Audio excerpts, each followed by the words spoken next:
Fifaliana trano no hiara-banantsika tsiraray avy izay manaraka ity fandaharana tonom-bavaka ity. Andeha tsika hiaraka iombom-bavaka indray.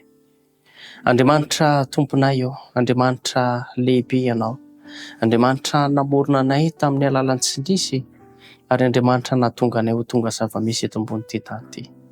Andriamanitra mamindrafo mamelany elokay tsiraray avy izay manaraka izao fandaharana izao, ary ao ka ho tsapanay fa voafela eloka izahay. Ankehitriny dia mitondram-bavaka manokana ho an'ny anabavy salisymanina izay mipetraka any ivelan'ny Madagasikara ny tenako ankehitriny.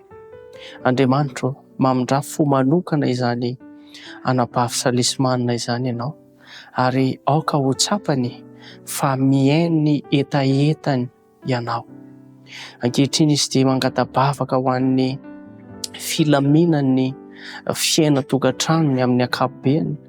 Jesosy malalo momba azy ary meteza ianao hiditra ny tsehatra ka ny sitraponao no tanteraka amin'izany tokantrano izany, fa tsy ny sitrapony na sitrapo hafa. Jesosy malalo mivavaka ihany koa ny asa mandrarahany satria manana projet maro izany mpanomponao izany.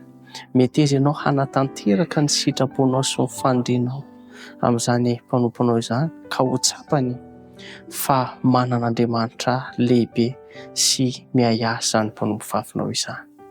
Maro ihany koa ireo namanay izay mety manana tombavaka mitovy amin'ny ankehitriny.